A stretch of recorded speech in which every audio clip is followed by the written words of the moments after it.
Hello and welcome to another World of Warplanes video with me, Certain Death. Today we're looking at something a little bit special. We're looking at the first British bomber available in the tech tree and asking, is it worth the gold? Here it is. It's the Bristol Blenheim IV early model and it's quite glorious in appearance. I've just bought it and I'm just going to go into my garage now and you'll see it. I've just been putting on some modifications and some bells and whistles, a little bit of a paint job, and I'm going to click the battle button and go in and see what my very first game in this is like.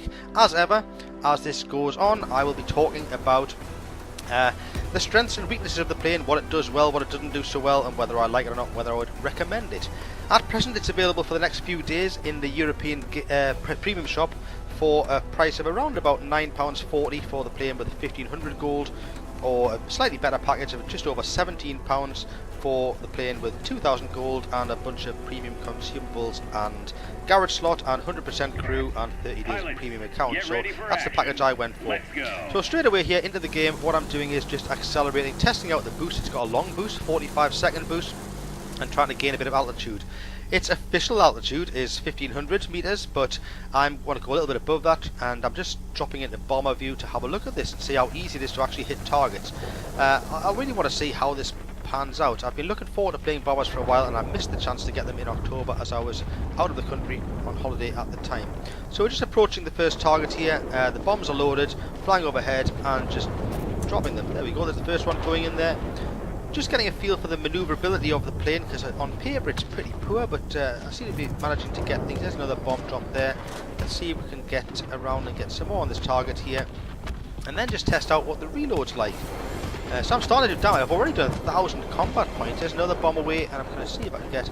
And we've actually already taken that base already, and I've already done my little bit to help out there. That's pretty good. So I'm going to move on now to the next location and see if I can help out there straight away. As ever, I'm trying to gain a bit more altitude.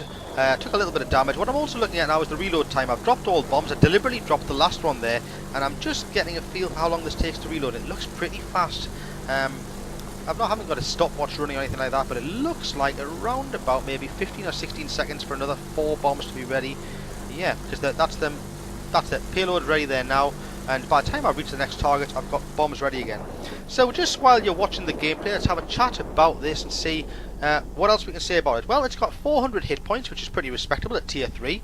It means it can take a bit of a beating. Naturally, you are going to attract a lot of attention from fighters and multi-role playing to seeing a big, slow-moving bomber as a bit of an easy kill. To be honest, at this tier, it's reasonably easy to keep out of the way because you've got the advantage of hitting altitudes that most of them simply can't even get to. I've just dropped all 4 bombs there on these targets. I'm just watching the combat points rack up on the right. That's the 2000 just passed there, and it's already nearly half reloaded by the time I've turned around again. Maneuverability, I briefly mentioned earlier, is only on paper as 282, which is pretty low, but you'd expect that from a big, slow, lumbering beast like this bomber. But its controllability is actually rated at 71, which is not too bad. I'm personally finding this not that hard to get these shots pretty much on target. And bear in mind, this is a stock plane. Fair enough, it's a 100% pilot and rear gunner, but other than that, it's I haven't got any extra skills or anything on it just yet. I've already just picked up the grade 5 bomber award there as well, and we've taken that location. So yeah, things are going pretty well so far. Can't really complain. Typical speed that this ticks along at is a little shy of 400, which is not too bad, but real advantage is it's got such a long boost. It can boost for 45 seconds, which means A, you can shift from one place to another quite quickly, but probably more importantly, on those occasions when you do get a fighter on your tail, at least at this tier, you can probably outrun them or out altitude them. Now if you use that boost and you get yourself going higher and higher and higher, likelihood is they simply can't keep up, because most fighters have about a 6-second boost. They'll run out of boost and they will then reach their stall speed and they can't keep up with you. So hopefully you can get out of dodge quite easily using that. So yeah, the bombs work pretty well. They're not massively damaging, but because of the fast reload, it means that you can get them on target quite effectively. They're actually only 250 pound bombs, which is not too bad, but not fantastic either. So I'm just going to drop one there again, and then another one in this straight line. You notice how I'm trying to line up 2 or 3 targets in a line, so I make my bomb dropping quite efficient, quite effective. So far I'm finding the playability of this aircraft really quite pleasant. if I had to compare it to something, it's a little bit like when you're playing artillery in World of Tanks or aircraft carriers in World of Warships. It's a whole different style of play, a lot more sedate. You are just floating around and doing your damage from a almost safe distance. I'm going to use the word safe because you're not truly safe, but you're probably a lot more safe up here than you would be at low levels. I have seen videos of other people who are using bombers and flying them in low, and to be honest, then they complain that they're getting shot down.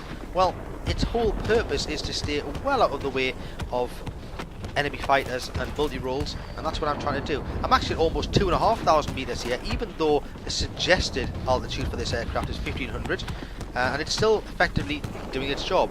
Naturally, the higher you go, then the harder it is to get the target reticle bang on target, but I still seem to be having no real problem with it. It's working out just fine. On those odd occasions when a fighter does try and engage you, I've mentioned earlier that you can typically go for outrunning them. That's probably the preferred strategy, really, and that's because in this, the guns that it has are lacking. That would be polite in saying that. The forward gun is a Browning gun, and it has got 600 RPM, but a 440 meter range, but it really does such minimal damage. I think it's about 28 per second maximum. So even if you've got somebody in front of you and you can get them right in your sights, you're going to just tickle them a little bit. The likelihood is they're going to do a whole lot more to you. If you get somebody on your rear, you can do slightly better, because the rear gunner does have a .303 that has a 600 meter range. It has a respectable elevation of 60 degrees and depression of 15 degrees and 180 degree traverse side to side, so you can actually get the gun on target. But again, as I've said earlier, actually deliberately engaging people in any form of gun-based combat is not a preferred strategy for bombers. It's more of a last resort. If you've used your boost, you've really got nowhere else to go other than attempt to shoot them down. Or one alternative is, if you happen to see a fighter who's coming in to engage you from the rear and you notice he's on very low hit points, it could be a bit of a cheap kill, but it's a little bit of a gamble to play that way. All the time I've been talking, I've just been floating around and dropping bombs. And as I said earlier, yeah, this is how this plays. Now, some people would argue that this is not exciting gameplay. Well, that's probably true. If you normally play the style that I prefer to play in World of Warplanes, which is fighters and engaging people in dogfights, this is the polar opposite of that. It is staying away from any sort of real trouble and just drifting about, dropping bombs. Having said that, I'm enjoying it. I find when I play in World of Tanks, sometimes I intentionally choose to play artillery because I want a little bit of an easier life and just want to sit there and throw shells from a safe distance. Sometimes in World of Warships, I play aircraft carriers where I can play more of a strategic game, sending out torpedo bombers and dive bombers and fighter aircraft. I've just got my grade 3 bomber award. This is my very first game out of this. This is all looking very good. Pound for pound so far, I have to say, assuming you can put up with the very sedate playstyle of floating about at high altitude, it's looking like a real winner. It's looking like something I would recommend. Naturally, it's not for everybody. If you don't like arty and you don't like aircraft carriers, you probably won't like this. But if you don't mind this much more relaxed deck chair style of gameplay, it might just be a plane you might want to consider. At present in the EU, it's only available for the next few days, and it's relatively cheap. It's not particularly a bank-breaking cost. And to me, I have to say, at the minute I'm recommending this. We've almost won this game. I feel that I've probably done my share of the damage, and I'm still just going around dropping bombs on targets. You'll notice that throughout this game, all I've been doing is intentionally moving to every red zone. Once we've secured a zone, we've got it blue, it's ours, it's under our belt, I'm just going off. I'm not necessarily capping them, but I am certainly causing the enemy no end of trouble by just constantly destroying their installations and therefore stopping them from gaining any real points at the top of the board.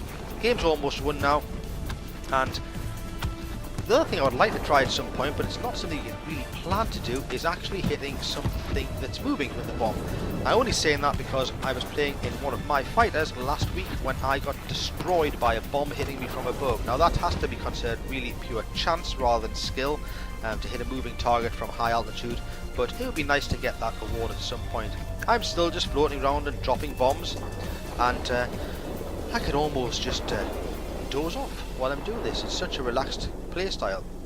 It's interesting that before I bought this, I was reading on the World of Warplanes forum about people's opinions. A lot of people were complaining that they found it very hard to play and they were getting shot down by heavy fighters every game. Well, I have to say, from the very beginning of this could be pure chance, but I've just gone to an altitude that stays well out of their way, and I'm prepared to outrun them if I can, because I'm pretty sure I can't outgun them. This game is very much almost come to an end now. We're nearly at the end of the game. I'm still just reloading again. Still just dropping more bombs. Every single one that hits a target and does a little bit more. Might be a bit more experience for me, a bit more credits for me. Who knows? And that's just passing that's 15 ground targets destroyed now, which actually I think was one of my submissions completed. And that's the end of the game. So there we are, we've taken victory. I've actually come first overall in the whole team. It's just shy of 10,000 combat points. Got the Avalanche Award, got myself the 3rd class Bomber Award. Let's just jump back into the hangar and see how we did overall then. So there's the summary again that we just talked about, 9,905, and that's built it, wow, 86,000 credits on a tier 3 premium plane. That is stunning. Now you won't get every game like that, but I would say that on a typical game you're going to consistently pull in 50 or 60,000 if you do reasonable bit of bombing. I have picked up a bunch of other bits of extras that are various missions running in the background here, so maybe that 86 is a little bit exaggerated normally, but I think you can still get 50,000 or so, and I did the best on our team by a fair margin. As ever, I hope you've enjoyed the video. I hope it's helped to inform you as to whether to get this bomber or not, and I'll keep the videos coming. Please do share and subscribe, and thank you very much. Goodbye.